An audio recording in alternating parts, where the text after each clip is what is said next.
تخيل في يوم من الايام كده رن عليك واقول لك ما تتغداش النهارده يا معلم عشان انا عازمك النهارده على اكله جديده وغريبه وفريده من نوعها، فبكل بساطه واستسلام تقول ماشي تعالى، وتيجي فعلا عندي ونقعد مع بعض شويه، وبعدها يجي ميعاد الغداء وتبقى قاعد بقى مستني نخرج عليك بقى بصينيه بطاطس بالفراخ بقى ولا كباب حله. بس للاسف فجاه تلاقيني خرجت عليك بصينيه فيها فقمه ميته ومحشيه من جواها بحوالي اكتر من 200 طائر من طيور الاوك. وبلاش اعرفك الطيور دي كلها محشيه جوه الفقمه دي ومقفول عليها بقالها كام شهر. او تعال نغير السيناريو ده خالص واخش عليك بطبق فيه حته لحمه كده من اول نظره من لونها البني تحسها لحمه مشويه، بس في حاجه غريبه وهي انها مش سخنه خالص، وكمان في ريحه نفاذه خارجه منها وكانها عباره عن فسيخه محطوطه في الطبق، او الصراحه هي اسوأ من الفسيخ كمان. بس في الحقيقه دي مش لحمه مشويه، دي لحمه سمكه قرش تمت معاملتها معامله شبيهه بالفسيخ شويه. الاكل اللي انا عزمتك عليه ده كله يعتبر من ضمن الاكلات الغريبه واللي غالبا هتكون مقرفه في نفس الوقت، بس ده بالنسبه لك انت شخصيا، لان في بشر تانيين غيرنا خالص بيحبوا ياكلوا الاكلات الغريبه دي، واللي هي هتبقى موضوع الفيديو بتاع النهارده، او نقدر نقول بصيغه تانية احسن شويه. اهلا بيك في الجزء الرابع من سلسله اغرب واقرف الاكلات الموجوده في العالم اللطيف بتاعنا ده. ازيكم؟ انا عبد الله، ودي قناه انفورميشن فور اول اللي بتتكلم عن كل ما هو غامض وغريب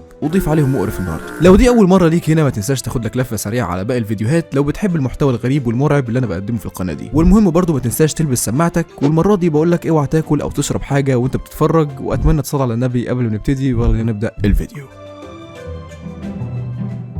تعالوا نبدأ بأول أكلة جبت لك سيرتها في الفيديو. أيوه بالضبط، الأكلة اللي كان فيها الفقمة الميتة المحشية بالطيور دي، كيفياك. ده اسم الأكلة المتوحشة دي. لو رحنا جرينلاند وسألنا أهلها عن الأكلة دي هنعرف إنها عبارة عن أكلة تقليدية عندهم، وغالبا كمان بتتعمل في الشتاء. طب ما تيجي نخش شوية في التفاصيل المملة بتاعت الأكلة دي. لو حاولنا نتحشر شوية في التفاصيل بتاعت الأكلة دي عشان نعرف هي بتتعمل إزاي، فهنعرف إن هم في البداية خالص بيبدأوا بحاجة تعتبر عادية جدا ومش مقرفة خالص، وهي إن هم بيجهزوا وينظفوا حوالي أكتر من 200 طائر من طيور الأوك. وطائر الأوك ده يعتبر ضمن فصيلة البطاريق، طائر كيوت كده وصغير كده بياخدوه وينضفوه كويس عشان يجهزوه ان هو ينتقل للخطوه اللي بعد كده. واللي الغرابه والقرف في الحوار ده كله هيبتدي في الخطوه دي بالتحديد. اللي هيعملوه في الخطوه دي كالتالي: هيجيبوا فقمه ميته، الله اعلم هي ماتت ازاي بالظبط، بس اظن ان كلكم عارفين الفقمه كويس. المهم يعني ان هم هيفتحوا بطنها وينضفوه كويس، ويقوموا جايبين كل طيور الاوك اللي هم نضفوها دي ويقوموا كبينها كلها جوه الفقمه دي، وبعدها يخيطوا بطنها ويقفلوا على الطيور دي عشان يحموها من الحشرات واي حاجه ممكن تخش لها. وبعد كده يقوموا دافنين الفقمه المحشيه دي تحت شويه صخور ويسيبوها مكانها كده لمده 3 شهور بحالهم، بحيث تكون الطيور اللي جوه دي كلها حصل لها عمليه تخمر. والعمليه دي كلها بقى بتتم قبل ما الشتاء يبتدي، وبعد لما ال3 شهور يخلصوا هيكون الشتاء بدا، وساعتها بقى هتيجي لحظه فتح التابوت ده تاني، فهيرجعوا يفتحوا بطن الفقمه دي تاني عشان يخرجوا الطيور دي كلها اللي بقت حاليا جاهزه للاكل، واللي حرفيا عايز اقول لك ان ريحتها هتكرهك في الاكل كله وهتسد نفسك عن الحياه عامه يعني. المهم الاكله دي بالنسبه لهم بتتاكل في اعياد الميلاد، او برضه بتتاكل عندهم في الاعياد بتاعه المسيحيين، وبيوصفوا طعمها انه قريب شويه من طعم عرق السوس كده. وبالنسبه لريحتها فاللي بياكلوها شخصيا عارفين ان ريحتها تسد نفسك عن الحياه، عاملين زينا كده هنا في مصر، هم متقبلين ريحه الفسيخ بكل اريحيه وبشكل طبيعي جدا وكأن مفيش اي حاجه منتنه قدامهم يعني.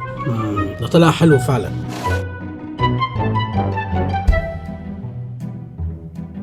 تعالوا نسيب الطيور المتخمرة دي وننتقل لأكلة تانية غريبة تعتبر متخمرة برضه، هاوكاتش. ده اسم الأكلة الغريبة دي بس باللغة الأيسلندية، واللي أتمنى أكون نطقتها صح يعني. المهم إن ترجمتها بالعربي سمكة القرش. طبعا معروف أو ممكن ما تكونش عارف يعني إن لحمة سمكة القرش تعتبر سامة، وده بسبب مادة الزئبق واليوريا اللي بتبقى موجودة فيها. بس بالنسبة للأيسلنديين فكروا في طريقة تانية خالص عشان يقدروا يغيروا الواقع وياكلوا لحمة سمكة القرش، واللي عملوها عشان يتخلصوا من السموم في اللحمة دي كالتالي: في البداية بيصطادوا سمكة قرش معينة عندهم، ولازم تكون السمكة لسه طازة. وبالمناسبه سمكه القرش لما تكون لسه طازه بتكون نسبه اليوريا فيها عاليه جدا، وخليك فاكر الجمله اللي انا قلتها دي كويس عشان افكرك بيها كمان شويه. المهم بعدها بيفصلوا راس سمكه القرش دي خالص عن جسمها ويدفنوا باقي السمكه في التراب والحصى، وبيسيبوها بقى في الوضع ده لمده 9 شهور وممكن توصل لحوالي سنه كامله. وبسبب اللي هم عملوه ده حصل تخمر لسمكه القرش، والسوائل السامه اللي فيها خرجت منها، بس للاسف الريحه ما خرجتش مع السوائل دي. بس استنى، القرش لسه مش جاهز ان هو يتاكل دلوقتي، حتى بعد ما سابوه لمده سنه كامله مدفون تحت التراب عشان يخرج السموم اللي جواه. لسه بعد كده هيخشوا في مرحله ان هم يقطعوه لشرايح كبيره ويعلقوه لمده ممكن توصل لحوالي 5 شهور عشان ينشف ويحصلوا عمليه جفاف يعني. وبانتهاء فتره الجفاف دي بقى هنلاحظ ان في طبقه بنيه اتكونت على اللحمه بتاعت السمكه دي، واللي من شويه قلت لك انك هتفكر انها لحمه مشويه، بس للاسف هي مش كده خالص. المهم بعد ما فتره التجفيف دي تخلص بنجاح بتكون كده سمكه القرش اخيرا جاهزه انها تتاكل. بس استنى، فاكر لما قلت لك من شويه ان نسبه اليوريا في سمكه القرش الطازه بتبقى عاليه جدا؟ وفاكر برضو لما من شويه لما قلت لك ان الريحه ما خرجتش مع السوائل اللي خرجت؟ تعالى بقى اقول لك ده هيتسبب السبب في ايه بالظبط. في شيف مشهور كده جرب ياكل الاكله دي، وصف طعم وريحه الاكله دي انها تعتبر اكتر حاجه ليها طعم وريحه فظيعه، وريحتها حرفيا تخليك تشمئز منها كده، وده حرفيا بسبب ريحه اليوريا النفاذه اللي خارجه من اللحمه دي. بصيغه تانية احسن شويه ومفهومه، ريحتها عامله بالظبط زي ريحه البول.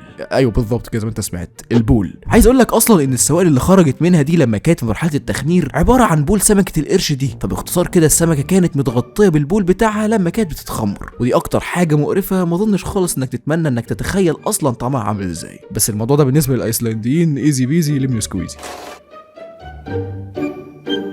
تعالوا نروح للاكله اللي بعد كده، واللي برضه تعتبر ضمن المأكولات البحريه، فوجو فيش. ممكن ما تكونش عارف انا قصدت ايه بالاسم ده، بس بص كده على الصوره دي اظن دلوقتي انك عرفت انا بتكلم على ايه. مدام نفيخه. مبدئيا كده نوع الاسماك ده من الانواع اللي بتقدر تنفخ جسمها بمجرد ما تحس ان في خطر حواليها، بحيث ان اي سمكه تتشوك من الاشواك بتاعتها دي تتسمم وبيحصل لها شلل وبتموت على طول. والنوع ده بالتحديد اللي هو اسمه فوجو بيحتوي على اكتر الانواع الخطيره من السموم، سم التترودوتوكسين او اللي بيتسمى برضه بسم الينفوخ الياباني، اللي يعتبر اقوى 1000 مره من سيانيد البوتاسيوم السام. كل الكلام اللي انا قلته لك ده المفروض ان هو يخوفك من سمكه الفوجو، ويعرفك برضو ان انت ما ينفعش تقرب من السمكه دي، او بالتحديد يعني بيبقى لنا في فيديو بيتكلم عن الاكلات الغريبه انك ما ينفعش تاكل السمكه دي. بس في اليابان الكلام ده كله ما اثرش عليهم، بالعكس هم حاولوا يغيروا الواقع، بحيث ان هم خلوا سمكه الفوجو اللي بتحتوي على اكتر سم مميت في العالم، واللي يعتبر كمان ملهوش ترياق، لاكله مشهوره عندهم. ما تستغربش، هو الانسان دايما بيحب يفعص في اي حاجه، وخصوصا الحاجه اللي بتسبب له ضرر. المهم بعيدا عن السموم والحوارات اللي بتسبب الوفاه دي، الا ان بيتقال ان السمكه دي طعمها جميل جدا لدرجه ان الموضوع يستاهل انك تاخد الريسك وتاكلها. وعشان كده مش اي شيف بيحضر الاكله دي، انما ده لازم يكون شيف متدرب كويس جدا، بحيث ان هو يقدر يشيل الاجزاء اللي في السمكه دي اللي فيها السم، ويسيب لك بس الاجزاء الامنه اللي انت تقدر تاكلها عادي جدا. وحرفيا اي غلطه هتحصل في تحضير الاكله دي هتلاقي ان جسمك كله بدا يتشل وانت بتاكل، وهتفضل على حاله الشلل دي لحد ما تموت بسبب سكته قلبيه.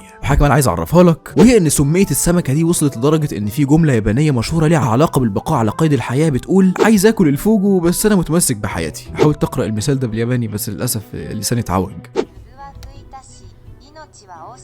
فوجو ويكتاشي انوتشي ويوشيشي. باشا صبورة.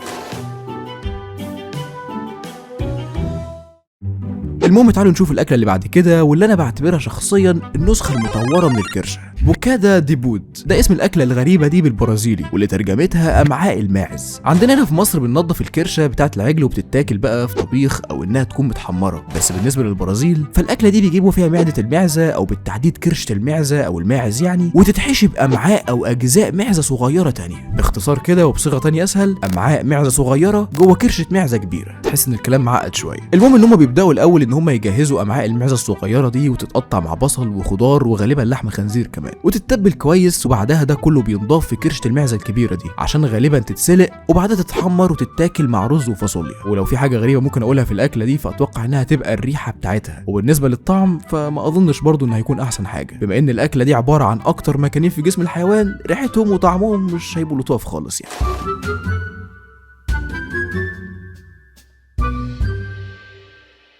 طب تعالوا كده نشوف الاكل اللي بعد كده. الاكل اللي بعد كده تعتبر بالنسبه لي شخصيا بعتبرها حاجه مرعبه شويه ان حيوان زي كده يتاكل، كروكودايل سكيورز. اظن من الاسم اللي انت سمعته ده فهمت ان في تمساح في الموضوع. احنا دايما في الطبيعي مثلا لما بنيجي نشتري كباب بنبقى عارفين ان اللحمه اللي في السيخ دي بتبقى عباره عن لحمه بقري او لحمه جملي مثلا، انما في استراليا بقى حبوا يغيروا نوع اللحمه ويروحوا لبعيد شويه، بعيد حبتين كمان، لحد ما وصلوا للتمساح ذات نفسه وعملوا منه كباب التماسيح. حرفيا هم بيجيبوا تمساح كامل ويشووه على النار زي ما انت شايف قدامك كده، او ممكن يتقطع قطع صغيره ويتبل ويتحط في اسياخ ويتشوي وبس كده بيبقى جاهز الاكل. الف هنا وشفا. خلصانه. ده غير ان كمان لحمه التمساح بتتميز بان ملمسها بيبقى مطاطي شويه، ويتقال برضو ان طعمها بيعتبر مزيج بين طعم الفراخ والسمك، يعني قول الحمد لله ان طعمه يعتبر مقبول شويه. ولو انت فاكر ان مفيش حد هياكل الهبل ده فعايز اقول لك ان للاسف في ناس كتير جدا مقبلين على الاكله دي بطريقه غريبه، يا اما عشان هم عايزين يجربوا حاجه جديده، او عشان الكلام اللي بيتقال عن لحم التماسيح ان هو بيساعد في تعزيز الجهاز المناعي وبتمنع مشاكل الجهاز التنفسي، والحوارات دي كلها اللي ممكن تستغنى عنها وتعوضها في اي اكله تانية عادي جدا وهتفيدك برضه. بس زي ما قلت لك من شويه الانسان بيحب يفعص ويهبط في اي حاجه وخلاص.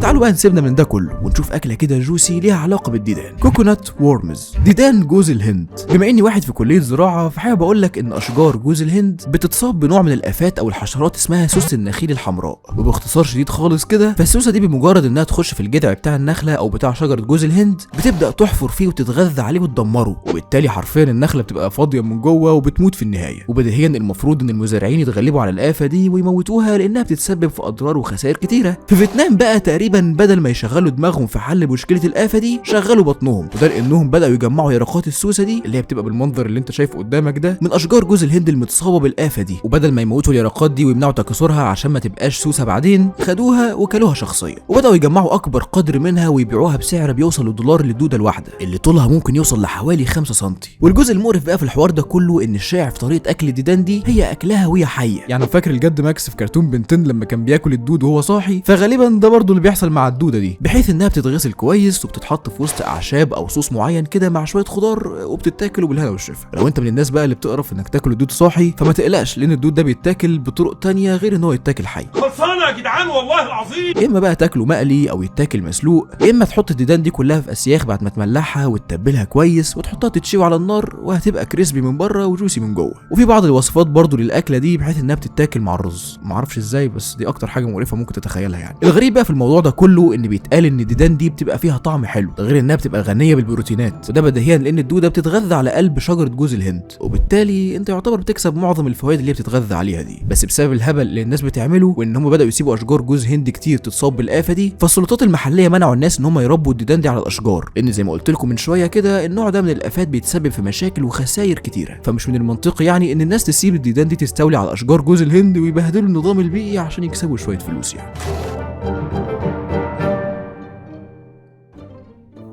تعالوا نبعد عن الديدان خالص ونرجع تاني للحيوانات اللي كنا بنتكلم فيها من شويه دي، بس المره دي هنرجع لحاجه اضخم شويه. هي الصراحه مش شويه، ده كتير جدا. شايف الحوت اللي قدامك ده نوع من انواع الحيتان الضخمه اللي بيتسمى بالحوت مقوس الراس. حوت ضخم جميل بيعيش في المحيط المتجمد الشمالي وبالتحديد في بحر جرينلاند. يعني باختصار هو تبع جرينلاند اللي من شويه اهلها كانوا بياكلوا طيور الاوك اللي كانت محشيه جوه فقمه ميته. ماكتاك ده اسم الحوت بس وهو مستوي، بحيث ان الناس في جرينلاند ما همهمش خالص الضخامه بتاعه الحوت ولا اي حاجه خالص من دي، انما هم كلوه شخصيا. اللي بيحصل في الموضوع ده ان هم بيجيبوا الحوت ذي الراس المائل ده او بيجيبوا نوع تاني من الحيتان اسمه الحوت الابيض، وبعدها بيبداوا يقطعوا الدهن والجلد بتاع الحوت ده على هيئه مكعبات او شرايح، وبعد كده بقى هل هيتسلق او مثلا هيتقلي او حتى هيتشوي؟ لا مفيش اي حاجه من دي خالص، هو بس هيتقطع وهيتاكل ني زي ما هو كده. ممكن مثلا لو حابب تاكله مع صوص الصويا عشان تحلي الاكل اكتر عادي برضه، مفيش اي مشاكل، محدش هيقول لك حاجه. الغريب في الحوار ده كله انك ممكن تكون فاكر ان طعمه هيكون جامد وعادي جدا ومفيش اي حاجه غريبه، بس عايز اقول لك ان حرفيا اللي جربوا الاكله دي قالوا ان طعمها غريب بطريقه مقرفه. وفي وصف تاني قريته برضه بيقول ان طعم الاكله دي عامل وكانك بتاكل لحمه بقره كانت بتتغذى على السردين بس. شخصيا اعتقد ان الطعم ده عباره عن مزيج ما بين الزفاره وطعم الدهن على طعم البيض، حاجه كده تقلب النفس يعني. بس على الرغم من كده لان في ناس اتعودوا خلاص على الطعم ده وخدوا مناعه ضده وبقى بالنسبه لهم الموضوع عادي جدا. ده غير ان بيتقال ان الاكله دي كانت بتتاكل في الاوقات اللي مبقاش فيها اكل متوفر كتير.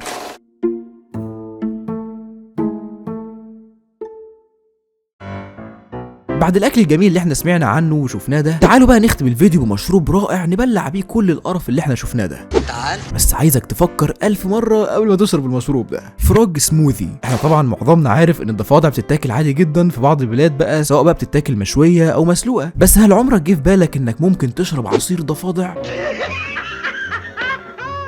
ممكن تكون الكلمة غريبة شوية على ودانك وتستغرب ازاي يعني عصير ضفادع. تعال ما اشرح لك بالتفصيل ايه الحوار ده. بص يا سيدي، في دولة بيرو في امريكا الجنوبية مشهور عندهم من زمان المشروب المقزز ده، وكمان بيتصنف على انه مشروب صحي ومفيد ومشروب روحاني كمان. ما انا هقول لك ازاي. الموضوع من البداية خالص بيبتدي بان هم بيجيبوا ضفدع مسكين ويسلخوا جلده خالص وينضفوه، وبعدها بيتحط زي ما هو كده بعظمه ولحمه وراسه في الخلاط مع شوية بقى اعشاب معينة وسكر، وبعض الاحيان بيتحط عليه فواكه، وكل ده بينضرب مع بعضه في الخلاط ويطلع لك عصير ضفادع رائع. والمفروض انك تشرب الكوبايه دي كلها لحد اخرها. وطبعا عشان دايما الانسان يبرر القرف اللي هو بيعمله ده وضميره ما يأنبهوش، هيبدا بقى يربط ده كله بان هو ليه فوائد صحيه، زي ان عصير الضفادع ده بيساعد في علاج الربو والتهاب الشعب الهوائيه وغيرهم من الفوائد التانيه اللي مش شرط نقولها، عشان يقنعك انك تشرب العصير الرائع ده. وخلي بالك برضو ان المشروب ده ليه اسم تاني وهو الجرين سموذي او العصير الاخضر. وطبعا حبيت اقول لك على المعلومه دي عشان ما تخدعش في المستقبل لو رحت في اي بلد بتبيع العصير بالاسم ده، فما تنسانيش بدعوه حلوه يعني لو انت تم انقاذك من الموقف ده بسبب انك افتكرت الكلام بتاعي ده.